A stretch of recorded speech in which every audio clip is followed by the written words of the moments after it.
Around 700 BCE, across the vast grasslands north of the Black Sea, Scythian horse archers carried a weapon that appeared deceptively simple. It was not a massive siege device or an elaborate blade. Instead, it was a small clay container, sealed tightly and tied to a warrior's belt. Inside was a thick, foul-smelling paste that Greek observers would later describe with both fear and fascination. A single arrow dipped into that substance could turn even the smallest wound into a death sentence. No physician knew how to cure it, and once the poison entered the body, survival became unlikely. One of the earliest descriptions of this weapon comes from the Greek historian Herodotus, who traveled through regions near the Black Sea in the 5th century BCE. He documented the customs of the Scythians, nomadic warriors who lived almost entirely on horseback. Their mobility made them difficult enemies to defeat, but it was their poisoned arrows that left the strongest impression on neighboring civilizations. Ancient sources describe how the Scythians prepared their poison through a long and unsettling process. Venomous steppe vipers were first captured and sealed inside clay jars, where their bodies were left to decay. Human blood was then added to the mixture, along with animal dung. The sealed vessel was buried underground for weeks or months while the contents slowly decomposed. By the time the jar was opened again, the mixture had turned into a toxic paste combining several dangerous elements. Snake venom provided a neurotoxic component capable of attacking the nervous system. Bacteria from rotting tissue could trigger severe infections, such as gangrene. Contamination from dung introduced additional pathogens, including those responsible for tetanus. When an arrowhead was coated with this substance, it became more than just a projectile.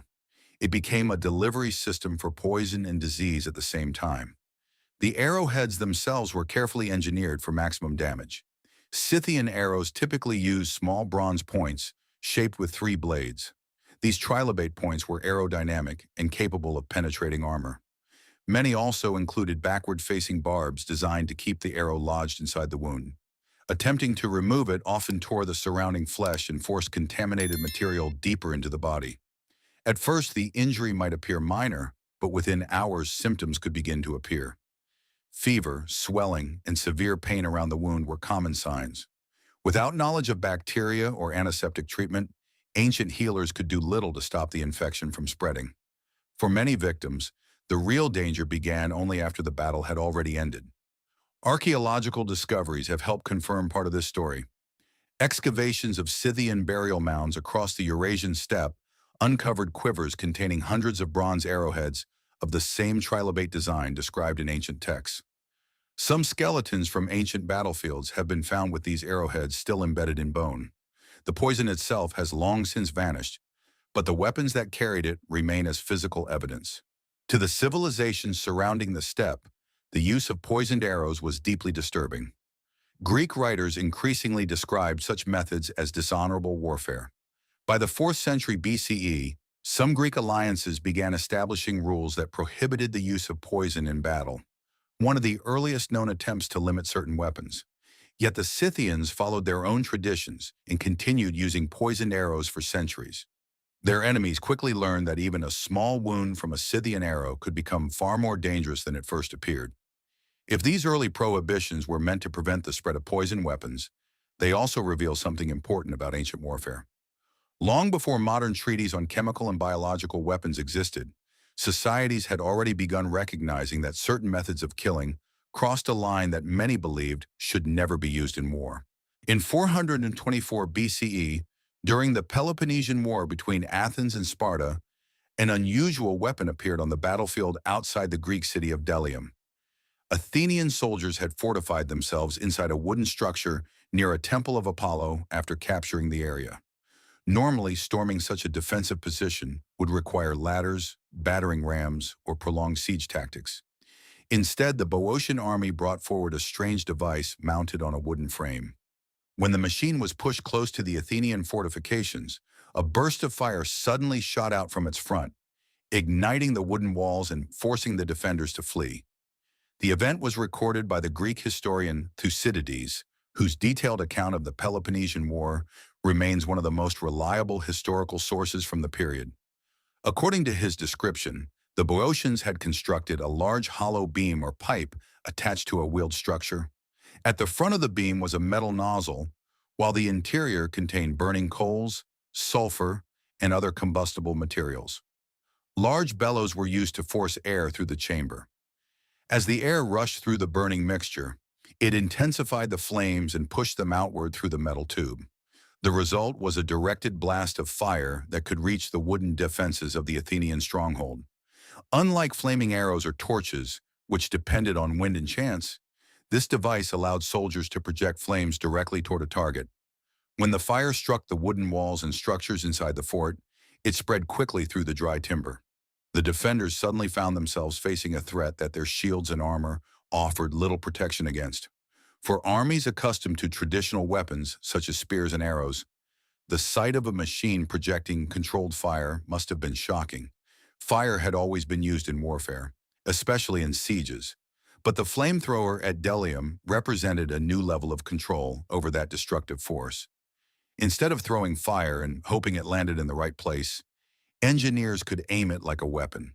The construction of the device also demonstrated the technical creativity of ancient military engineers.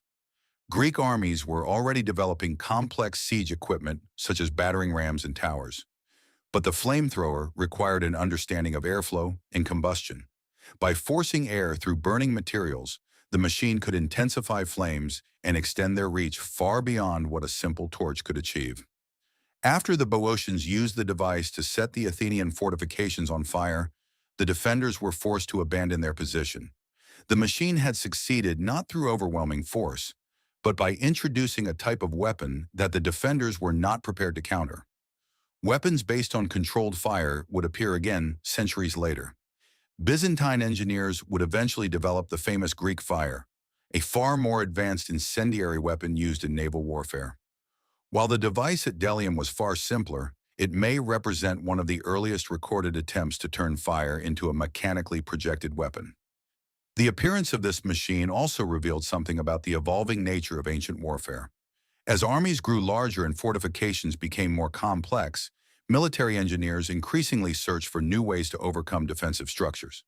If the flamethrower at Delium was indeed one of the earliest machines designed to project fire in battle, it suggests that experimentation with technological weapons had already begun long before the age of gunpowder. Once armies discovered that fire could be controlled and directed like any other weapon, the next question became unavoidable. How far could this idea be taken if engineers continued refining it over the centuries? Around 400 BCE, Greek soldiers began encountering a form of arrow that seemed far more dangerous than its appearance suggested. The weapon itself looked ordinary, a wooden shaft, a bronze arrowhead, and feathered fletching designed for stability and flight. But warriors struck by these arrows sometimes collapsed hours after the battle ended, even when the wound appeared minor. The cause was not the injury itself, but the substance that had been applied to the arrowhead before it was fired. The poison came from a plant known in the ancient world as aconite, more commonly called wolfsbane today. This plant grew in mountainous regions of Greece and across parts of Eurasia, producing tall stems with distinctive purple flowers. Despite its beauty, aconite was one of the most toxic plants known in antiquity. Even small amounts of its extract could disrupt the nervous system and interfere with the body's ability to regulate the heart. Ancient herbal knowledge allowed people to isolate the toxic compounds from the plant's roots. When prepared in concentrated form, aconite became a powerful poison. Hunters sometimes used it to kill wolves or other dangerous animals, coating spearheads or arrow points with the substance. In warfare, the same technique could be used against human enemies. When an arrow coated with aconite penetrated the skin, even slightly, the toxin could enter the bloodstream. Unlike conventional wounds that depended on severe bleeding or deep penetration, a poisoned arrow did not need to cause significant physical damage. A shallow puncture could be enough to introduce the toxin. Victims of aconite poisoning often experienced symptoms quickly. Burning pain could spread from the wound site, followed by numbness and weakness in the limbs. The toxin interfered with nerve signals, controlling muscles in the heart. As the poisoning progressed, irregular heart rhythms and difficulty breathing could occur. Without effective treatment, the body gradually lost the ability to maintain vital functions. In an age without advanced medical knowledge, these symptoms must have appeared mysterious and frightening. A soldier who survived the violence of battle might suddenly collapse later, with no obvious explanation. For armies witnessing such events, poisoned arrows introduced an element of uncertainty that traditional weapons did not create. Over time, the use of poison in warfare began to provoke debate among Greek societies. Although warfare in the ancient world was brutal, many communities believed certain practices crossed moral boundaries. Poisoned weapons were often viewed as dishonorable because they relied on hidden substances rather than open combat. Historical accounts suggest that by the 4th century BCE, some Greek alliances attempted to restrict the use of poison in warfare. One such agreement has been associated with the Amphictyonic League, a coalition of Greek tribes connected to religious sanctuaries such as Delphi. Around 339 BCE, rules were reportedly established that prohibited certain forms of poisoning during conflict. Whether these rules were consistently enforced remains uncertain. Ancient warfare was unpredictable, and desperate armies sometimes ignored moral restrictions when survival was at stake. However, the very existence of such agreements reveals an important shift in thinking. Communities were beginning to recognize that some weapons created dangers that extended beyond the battlefield itself. The aconite arrow demonstrated how knowledge of natural toxins could transform a simple projectile into a far more dangerous weapon. It blurred the line between ordinary combat and chemical harm, forcing ancient societies to confront difficult questions about the limits of warfare. If soldiers in the ancient world were already capable of using plant-based toxins to enhance their weapons, then the origins of chemical warfare may be far older than many people assume. And once this knowledge existed, it could not easily be forgotten or controlled. In the 1st century CE, on a windswept hill in southern Scotland, known today as Burnswork Hill, Roman forces confronted a fortified stronghold defended by local tribes. The battle itself has long faded into history, but what archaeologists uncovered nearly 2,000 years later revealed something remarkable about the weapons used during the assault. Scattered across the hillside were hundreds of small lead projectiles, each shaped like a narrow almond and no larger than a human thumb. At first, they appeared harmless, almost insignificant. But when researchers examined the nearby human remains, they found skulls pierced by clean, circular holes that looked strangely similar to wounds caused by modern gunfire. These objects were Roman sling bullets, known in Latin as glandes. They were fired using a simple yet highly effective weapon, the sling. A sling consisted of a leather pouch attached to 2 cords. The user placed a projectile inside the pouch, spun the sling rapidly in a circular motion, and released one of the cords at precisely the right moment. The projectile would then fly forward at high speed toward its target. Although the weapon itself was simple, the physics behind it allowed skilled soldiers to generate tremendous velocity. Modern experiments with reconstructed slings have shown that trained users can launch lead bullets at speeds approaching 100 miles per hour. At such velocities, even a small projectile can deliver enough kinetic energy to fracture bone. The Romans understood this advantage well. Instead of using stones alone, they often manufactured sling bullets from lead. Lead was dense and heavy, allowing the projectile to maintain momentum in flight. The almond shape also helped stabilize the bullet as it traveled through the air, improving accuracy and penetration. Units of specialized slingers were commonly recruited from regions famous for their skill with the weapon, particularly the Balearic Islands. These soldiers trained from childhood, learning to control the sling with remarkable precision. Ancient writers noted that some Balearic warriors practiced by striking small targets at long distances, developing accuracy that rivaled that of archers. On the battlefield, slingers could strike enemies from impressive ranges while remaining relatively mobile. Unlike archers, who required bows and arrows, slingers needed only their sling and a supply of ammunition. This made them easy to deploy and difficult to disarm. A formation of skilled slingers could rain down a continuous barrage of projectiles that disrupted enemy formations before close combat even began. Roman sling bullets also carried an unusual psychological element. Archaeologists have discovered many examples engraved with short inscriptions or insults directed at the enemy. Some bullets bore phrases that translated roughly as, "take this" or "catch." Others included the names of commanders or mocking symbols.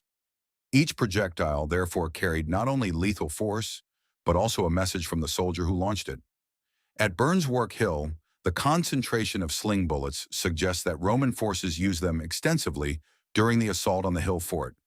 Defenders standing on the ramparts would have faced a storm of high-speed projectiles striking from below. Even if shields protected much of the body, the head and exposed limbs remained vulnerable. Unlike poisoned arrows or chemical mixtures, sling bullets were never considered unethical weapons. They were widely accepted as legitimate tools of war throughout the ancient world. Yet the injuries discovered at Burnswork Hill reveal how deadly such simple technology could be. A weapon made from nothing more than a leather strap and a piece of shaped metal was capable of producing wounds that resemble those caused by firearms invented many centuries later. It is a reminder that destructive power in warfare does not always depend on complex machinery. Sometimes it comes from mastering the simplest tools with extraordinary skill. And the discoveries at Burnswork Hill leave historians with a striking realization. If ancient soldiers could generate such lethal force using only a sling and a small piece of lead, then the line between primitive weapons and advanced projectile technology may be far thinner than we usually imagine. In the 4th century BCE, Chinese military strategists began experimenting with a type of weapon that did not rely on blades, arrows, or physical impact at all. Instead, it used something far more difficult to defend against: the air itself. During certain battles and sieges, soldiers reported thick clouds of smoke drifting across defensive walls and narrow passageways. At first, it appeared to be ordinary smoke from burning materials, but when the fumes reached enemy troops, the effects were immediate.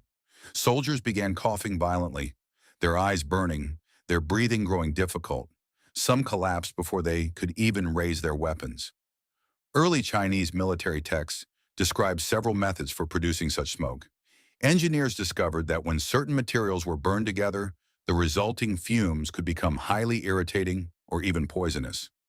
Substances such as sulfur, arsenic compounds, and toxic herbs were sometimes mixed with combustible materials and ignited. As the mixture burned, it produced dense smoke capable of spreading through the air and affecting anyone who inhaled it. This technique proved particularly effective during siege warfare. Battles around fortified cities often involved narrow gates, tunnels, and confined defensive corridors where large numbers of soldiers gathered in tight spaces. If toxic smoke was released into these areas, it could spread quickly and overwhelm defenders who had little room to escape. In underground tunnel warfare, which was sometimes used to undermine walls, smoke could be forced through shafts or openings, filling the passageways with choking fumes. Ancient Chinese military manuals mention devices designed to help direct the smoke. Clay containers filled with combustible mixtures could be ignited and thrown or placed near enemy positions. In other cases, tubes or pipes were used to guide the smoke toward a target area. Bellows could even be used to push the fumes more forcefully into enclosed spaces. For soldiers encountering this tactic for the first time, the experience must have been deeply unsettling. Traditional weapons were visible and predictable. Arrows flew through the air, swords clashed, and spears thrust forward. Poison smoke, however, was invisible once it dispersed and impossible to block with armor or shields. Breathing itself became dangerous. The psychological impact could be just as powerful as the physical effects. Thick smoke reduced visibility and created confusion among troops already under pressure. Soldiers struggling to breathe often lost coordination, making organized defense far more difficult. Even if the smoke was not immediately lethal, it could weaken a defending force long enough for attackers to advance. These early smoke weapons demonstrate that ancient military thinkers were already exploring ways to use chemical reactions in warfare. Without the scientific language of modern chemistry, they relied on practical experimentation with natural materials. Over time, they discovered combinations that produced fumes capable of disabling enemies.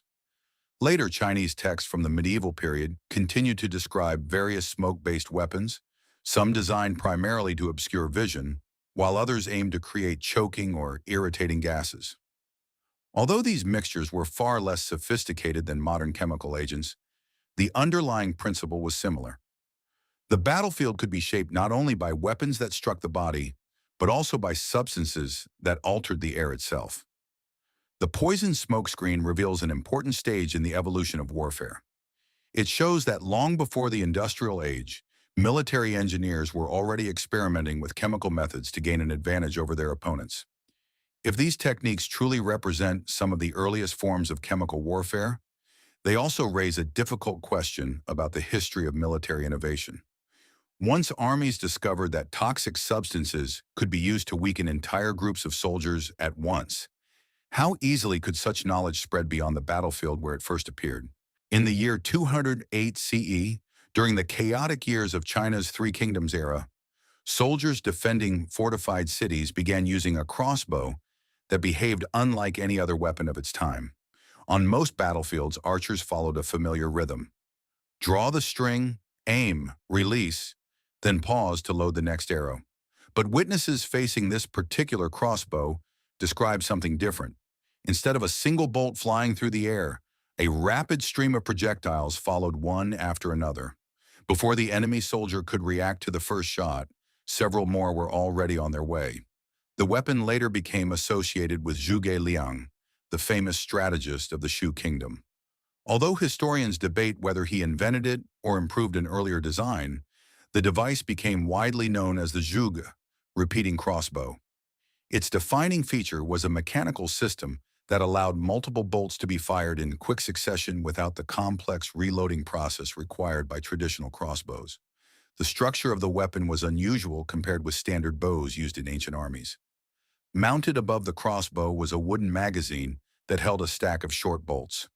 At the rear was a lever connected to the bowstring and trigger mechanism. When the user pulled the lever backward, the string was drawn and a bolt dropped from the magazine into position. Pushing the lever forward released the string and fired the bolt.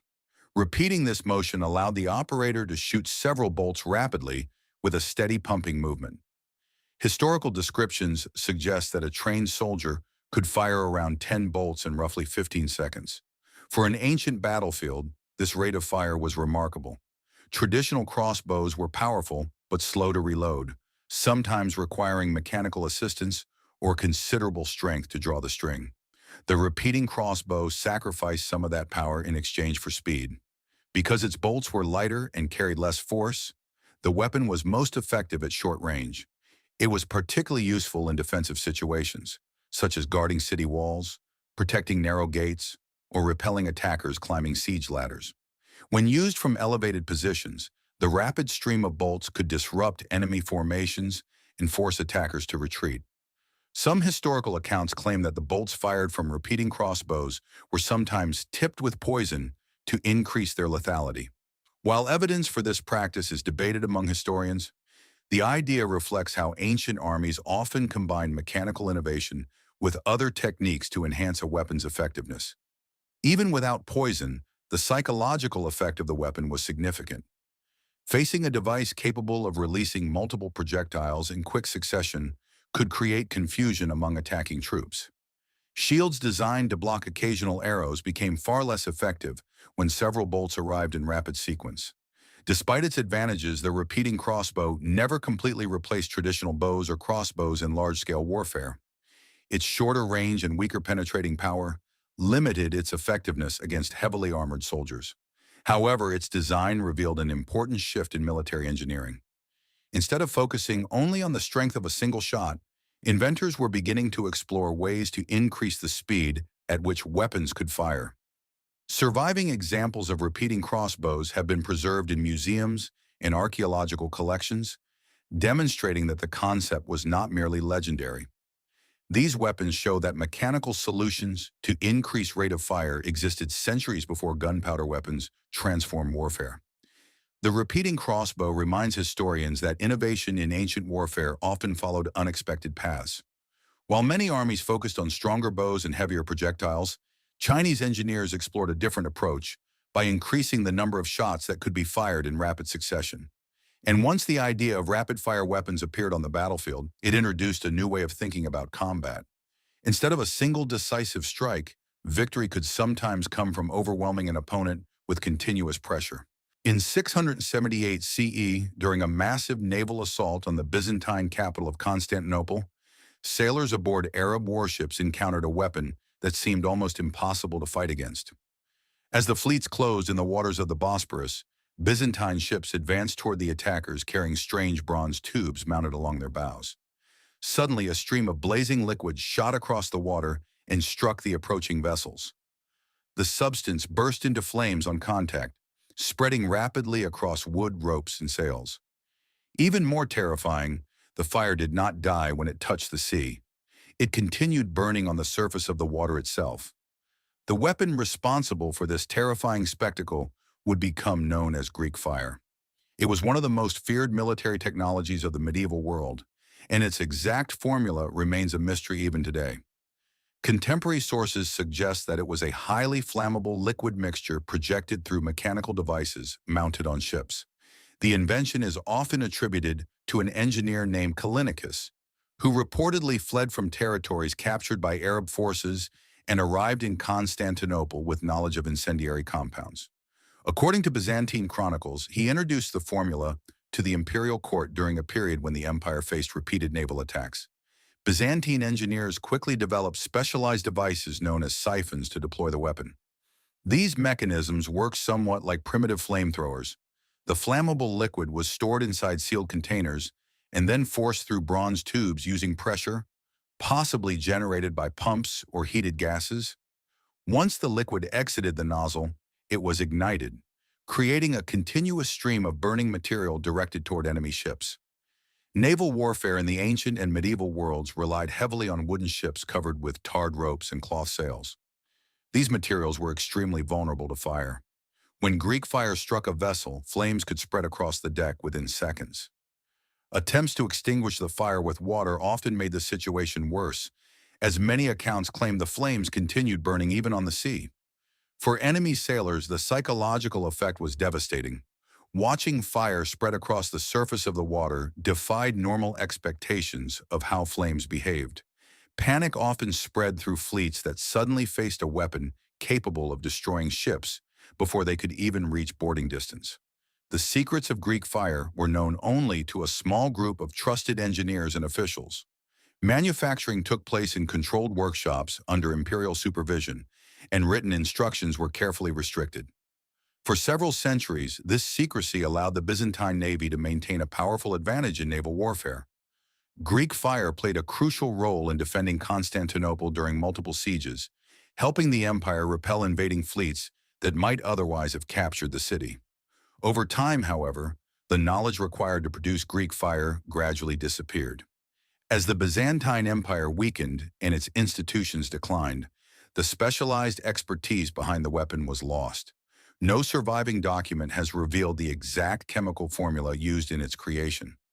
Modern historians and chemists have proposed various possibilities, including mixtures containing petroleum, sulfur, resin, or quicklime.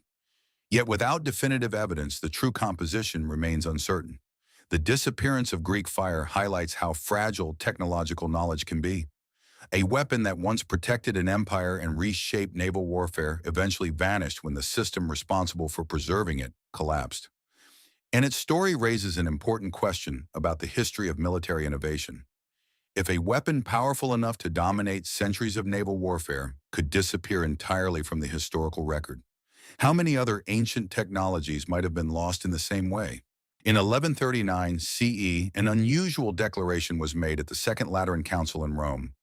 Among the many religious matters discussed by church leaders, one particular weapon became the subject of fierce debate.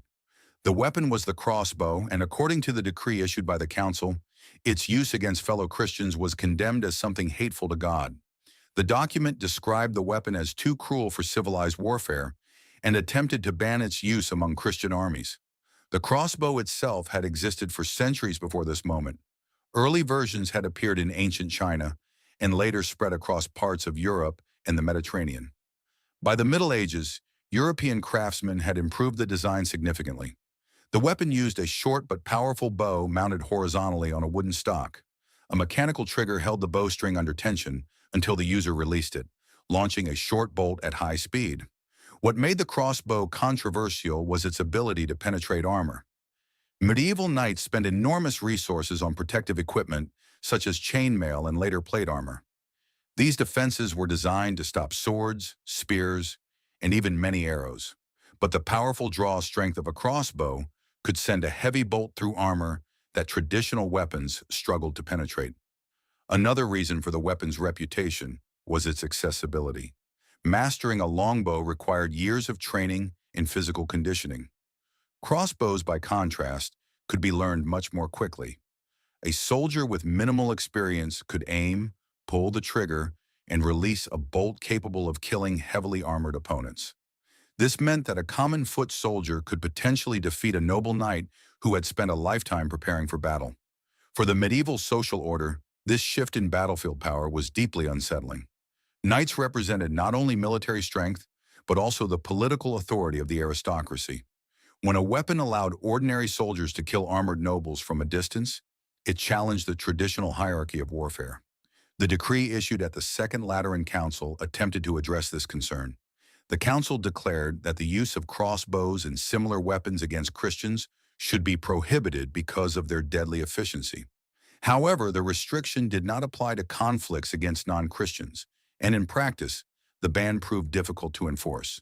Despite the condemnation, crossbows continued to appear on battlefields throughout Europe. Military commanders recognized their effectiveness, and armies were reluctant to abandon a weapon that provided a clear tactical advantage. Over time, crossbows became a standard component of medieval warfare.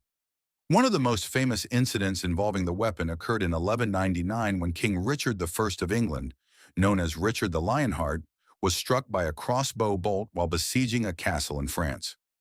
The wound later became infected, leading to his death. The event demonstrated that even the most powerful rulers could fall victim to the weapon that church authorities had once attempted to prohibit. The controversy surrounding the crossbow reveals an important moment in the history of warfare. It showed how technological innovation could challenge existing ideas about honor, fairness, and the structure of society itself. Even though the church attempted to limit its use, the crossbow ultimately remained on the battlefield because it worked too well to ignore. And the debate it created highlighted a pattern that has appeared repeatedly throughout history. When a new weapon dramatically changes the balance of power in war, societies often struggle to decide whether such power should be controlled or accepted as part of the evolving nature of conflict. When Spanish conquistadors first encountered the armies of the Aztec Empire in the early 16th century, they expected to face weapons made of wood and stone that would be easily defeated by European steel. Instead, many of them witnessed something that challenged those assumptions. Among the weapons carried by Aztec warriors was a strange wooden sword, edged with rows of dark, glass-like blades. The weapon was called the macuahuitl, and despite its simple materials, its cutting power left a deep impression on those who faced it. The macuahuitl consisted of a flat wooden club, roughly 3 feet long with carefully carved grooves along both sides. Into these grooves, Aztec craftsmen inserted razor-sharp pieces of obsidian, a volcanic glass formed when lava cools rapidly. Obsidian fractures in a way that creates extremely sharp edges, sometimes sharper than modern surgical steel. Each blade was fitted tightly into the wooden frame using natural adhesives and bindings. In battle, the weapon functioned like a combination of sword and club.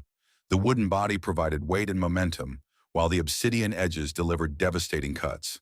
Spanish chroniclers recorded that the weapon could slice deeply into flesh and even damage armor made from padded cotton or leather, which were common forms of protection in Mesoamerican warfare.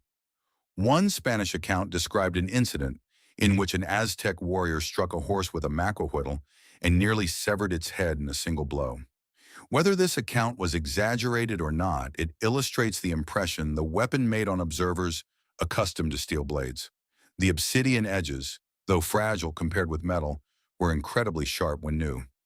Unlike European swords, which were designed primarily to kill in combat, the macuahuitl often served a slightly different purpose in Aztec warfare. Capturing enemies for ritual sacrifice was an important part of their military culture. The weapon's design allowed warriors to disable opponents with powerful strikes that could incapacitate without always killing immediately. Despite this purpose, the weapon could still cause extremely severe injuries.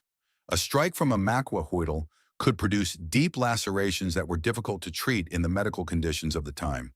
The glass-like blades could shatter or break during combat, but they could also be replaced relatively easily by skilled craftsmen. Unfortunately, very few original Makuahuatl weapons have survived to the present day. One of the most famous examples was preserved in a European collection for centuries, but was destroyed in a fire in Madrid in 1884. Today, most knowledge about the weapon comes from written descriptions, illustrations in Aztec codices, and archaeological evidence of obsidian blades. The Makuahuatl demonstrates how different civilizations developed weapons suited to the materials available in their environment. Without access to large quantities of metal, Aztec craftsmen turned volcanic glass into cutting tools of remarkable sharpness. The result was a weapon that surprised even the armored soldiers of Europe. Encounters between Spanish forces and Aztec warriors showed that technological differences in warfare are not always straightforward. A weapon made from wood and stone could still prove extremely dangerous when designed with skill and used by trained fighters. The Makuahuatl therefore stands as an example of how innovation can arise from unexpected sources. Even without steel or gunpowder, ancient societies were capable of producing weapons that commanded respect on the battlefield. And its story suggests that the effectiveness of a weapon does not always depend on advanced materials, but on how well those materials are understood and shaped for combat. By the 17th century, warfare in Europe had begun to change dramatically. Gunpowder weapons were replacing many traditional arms, and muskets had become common on battlefields across the continent. Yet as firearms grew more powerful, some soldiers began experimenting with ways to make their ammunition even more lethal. Among the most controversial of these experiments was the use of poisoned bullets. Reports from the 15th and 16th centuries describe cases in which musket balls were coated with toxic substances before being fired. The idea was simple but disturbing. A musket wound was already dangerous because it drove fragments of metal and debris deep into the body. By adding poison to the bullet, attackers hoped to ensure that even a survivable wound could become fatal through infection or toxic exposure. The concept alarmed military leaders across Europe. Unlike ordinary battlefield injuries, poisoned ammunition introduced an additional layer of suffering that many considered unnecessary and cruel. A soldier struck by such a bullet might survive the initial impact, but later die from poisoning or severe infection. In an era when medical knowledge was limited, treating such wounds would have been nearly impossible. One of the most famous responses to this problem came in 1675 with the signing of the Strasbourg Agreement. The treaty was negotiated between France and the Holy Roman Empire during a period of ongoing conflict.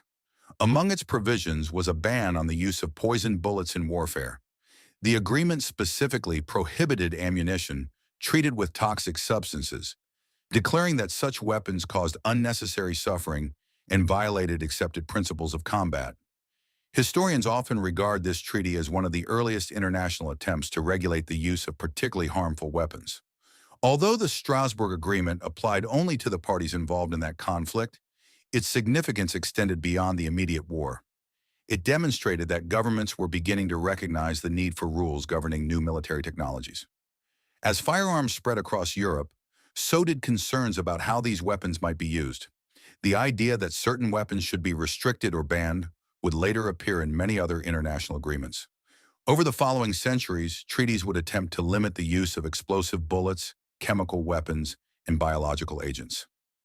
In this sense, the Strasbourg Agreement can be seen as an early step toward the broader system of arms control that exists today. At the time, however, enforcing such rules was difficult. Wars were chaotic, and armies often relied on whatever methods they believed would give them an advantage. Even when treaties existed, not every soldier on the battlefield followed them. Still, the agreement represented a clear statement that some forms of warfare crossed a line that governments believed should not be passed. The debate surrounding poison bullets also reflected a growing awareness of the consequences of technological change in warfare. Gunpowder had already transformed how battles were fought, but with each new development came the risk that weapons would become increasingly destructive.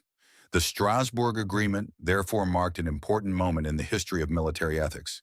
It showed that even during periods of intense conflict, nations were beginning to consider the human cost of certain weapons. And as firearms continued to evolve in the centuries that followed, the question raised by that treaty would remain relevant. Once a new weapon is created, Deciding whether it should be used without limits becomes a challenge that every generation must confront. These ancient weapons reveal a disturbing pattern that appears again and again throughout history. Many of them were not rejected because they were ineffective. In fact, the opposite was often true. They were feared precisely because they worked too well. Poisoned arrows that turned small wounds into fatal infections, fire weapons that could ignite entire fleets, smoke that attacked soldiers through the air they breathed. Each invention pushed warfare into new and more dangerous territory. Across different civilizations and centuries, societies began to realize that certain methods of fighting created consequences that extended beyond ordinary combat. Poison could continue killing long after the battle ended. Fire could destroy cities as easily as armies. Chemical fumes could harm anyone caught nearby, including civilians. These weapons forced leaders and communities to confront an uncomfortable question. If a weapon causes suffering that cannot be controlled, should it still be used simply because it provides an advantage in war? The historical responses were often imperfect. Greek alliances attempted to forbid poison weapons. Medieval church councils tried to restrict crossbows. European states signed early agreements banning poisoned ammunition. Yet despite these efforts, many of the same weapons continued to appear on battlefields. Military necessity frequently outweighed moral objections. What these stories show is that the struggle to control weapons is not a modern problem. Long before international conventions and global treaties existed, ancient societies were already attempting to draw lines between acceptable and unacceptable forms of warfare. Some weapons forced those debates earlier than others because their effects were so shocking that they could not easily be ignored. Today, international agreements regulate chemical weapons, biological agents, and other technologies capable of causing widespread harm. Yet the origins of these ideas reach much further back in time than many people realize. The first attempts to limit certain weapons appeared thousands of years ago when civilizations began to recognize that some inventions threatened not only their enemies but the stability of warfare itself. The weapons described in this investigation show that technological creativity has always been part of human conflict. Engineers and warriors constantly search for new ways to gain an advantage. But each innovation also carried risks that society struggled to control. And this raises a final question that still echoes today. If ancient civilizations already understood that some weapons were too dangerous to be used freely in war, why does the same debate continue every time a new and more powerful technology appears? If these accounts of ancient weaponry and the ethical dilemmas they created have changed the way you perceive the history of conflict, please subscribe to our channel and like this video. We are dedicated to unearthing the historical truths that have been buried for centuries. Help us cultivate a better understanding of the past. Our next historical investigation will be revealed shortly.